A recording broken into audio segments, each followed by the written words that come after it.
Space has been explored many times in video games, but rarely has it been conquered. That said, when it comes to genre-defining outings, Bethesda is literally shooting for the moon with Starfield. Despite it being early days, the first reviews of Starfield have praised it as more than just a sci-fi reskin of Skyrim. It's a beautiful and at times oppressively massive game, intimidating in its scale and for the most part, precise in its execution. Then again, there's one part of Starfield that hasn't gained much acclaim, and it's an aspect of space exploring RPGs that has caused more than a few ambitious titles to burn up on re-entry: procedurally generated planets. See, one of Starfield's biggest USPs is its 1,000 explorable planets. Now that's a lot of planets, and obviously in this world we live in, not all of them were created by human hand. Some are created on the fly by AI. Long before Starfield released, we were told that around 10% of its 1,000 planets would have life on them. Populating 100 planets is no small feat, and that might explain why Starfield was in the works for years and delayed several times, so Bethesda could actually ensure it was releasing a game that felt fleshed out.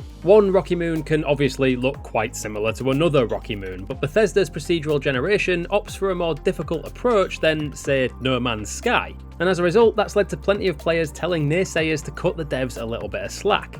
But complaints about Starfield's empty planets are still rife, especially across social media, and now Bethesda is clapping back. In an interview with the New York Times, Bethesda's managing director Ashley Cheng reiterated that not every planet is supposed to be Disney World. The point of the vastness of space is that you should feel small, and it should feel overwhelming. Going on to point out that everyone's concerned that empty planets are going to be boring, but when astronauts went to the moon, they certainly weren't bored. Fair comment, and clearly the team isn't afraid to tackle these complaints head on. In fact, they're willing to argue that people who complain about empty worlds are kinda missing the point. Cheng was backed up by Bethesda boss Todd Howard, who added, "We could have made a game where there are 4 cities and 4 planets, but that would not have had the same feeling of being this explorer." Howard actually went on to say that the devs actively made some planets more barren with less on them so that you actually got some periods of loneliness. And that's fair enough. Space is, after all, for the most part, a dark void with little to no life in it at all. But it has to be said that the procedural generation of certain caves, outposts, and frozen over research stations has,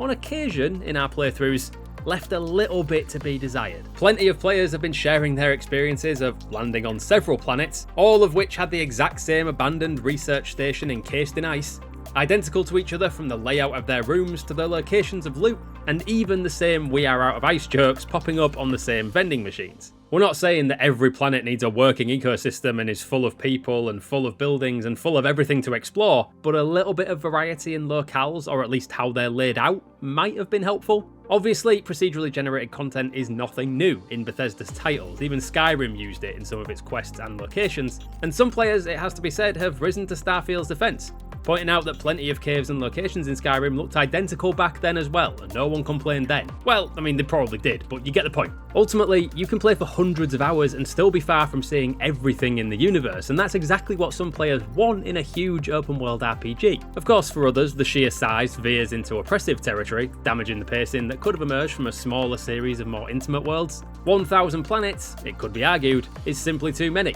Procedurally generated content can't compete with curated spaces, and many of these worlds are barely distinct at best, barren and uninviting at worst. But that's not to say Starfield isn't worth exploring. Touching down on a new planet feels exciting, and many of these worlds have landmarks that immediately draw the eye and encourage adventure. And it's clear a lot of love went into designing all the decorations, references, Easter eggs, and yes, jokes that are dotted about. It is genuinely amazing to see how much handcrafted detail was put into a universe so immense. And in a game with over 200,000 lines of dialogue and a Starship Cruiser's worth of handcrafted content, alongside a galaxy of unexplored planets to discover, maybe we can be a little bit forgiving when the RNG goes a little skew-whiff and decides to throw a couple of identical research stations out into the universe. That said, Starfield can be broken just as much as any Bethesda game before it, and if you're looking for ways to break the game that might benefit you, check out this video, where we guide you through the quickest ways to get rich on your next space adventure.